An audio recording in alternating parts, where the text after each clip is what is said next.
So now that our petals and our center is done, we're going to go ahead and assemble our flower.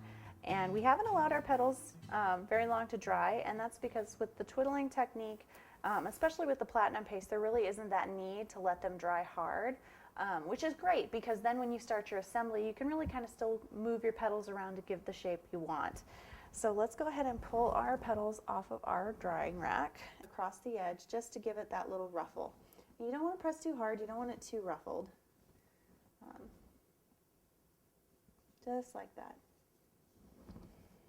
And then I'm going to take our, like I said, our flat one, and all I'm going to do is I'm going to kind of point it in a V, starting at this end, and I'm just going to kind of push down and like twist. And you'll see how it makes that little ruffle, and you can kind of either push it down or up, but you want it to look almost like a split there in the petal.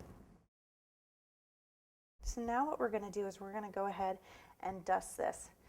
Now take your round brush, we're going to move over here to our dusting tray, and we're going to start with our yellow. We're just going to get a little bit of yellow on our brush, and all we want to do is we want to take our yellow and starting at the bottom part of where that ruffle is, and we just want to kind of pull just a small amount of that yellow, and the same from the bottom, not a whole lot.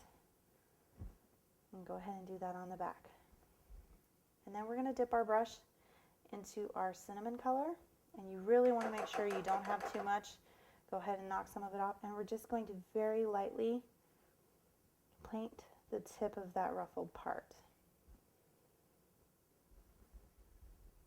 Just like that. Now, roses or peonies, their petals curve cupped like this towards the center. In the dogwood, they're actually either almost completely flat or they're curved outward like that. So all we're going to do is we're just going to curve it out a little bit and then let gravity kind of take its course. And we're going to hang it on our floral rack to dry.